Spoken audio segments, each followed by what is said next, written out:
इलाकों में बर्फबारी देखने को मिली है। बर्फबारी को लेकर जारी की गई एडवाइजरी। बांडीपोरा के गुरेज में ताजा बर्फबारी देखने को मिली। राजधानी टॉप पर अस्थायी तौर पर रोड बंद किए गए। वाहन चालकों और यात्रियों को दिशा निर्देश दिए गए हैं। यात्रा से पहले कंट्रोल रूम ले जाने की जानकारी दी गई। तस्वीरें आपकी टीवी स्क्रीन पर आप देख रहे हैं। देखिए, सफेद चादर चौतरफा बिछी हुई है। ऐसा प्रतीत हो रहा है कि जमीन, आसमान, घर, मकान, दुकान सब कुछ सफेद ही सफेद है। जम्मू कश्मीर के कई इलाकों में बर्फबारी हुई है। बर्फबारी को लेकर एडवाइजरी जारी की गई है। यात्रा से पहले कंट्रोल रूम से जानकारी ले लें, कंट्रोल रूम को जानकारी भी दे दें।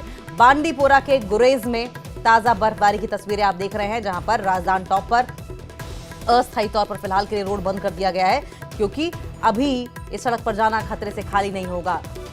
बर्फबारी की वजह से एक तो फिसलन होगी, बर्फ जमा होगी और ऐसे में गाड़ियों के फिसलने के बाद हादसे होने के काफी चांसेस रहते हैं। वाहन चालकों और यात्रियों को दिशा निर्देश दिए गए हैं। अगर बहुत कोई सीरियस काम है या कोई अर्जेंट काम है तो यात्रा से पहले कंट्रोल रूम से पूरी तरीके से जानकारी ले लें।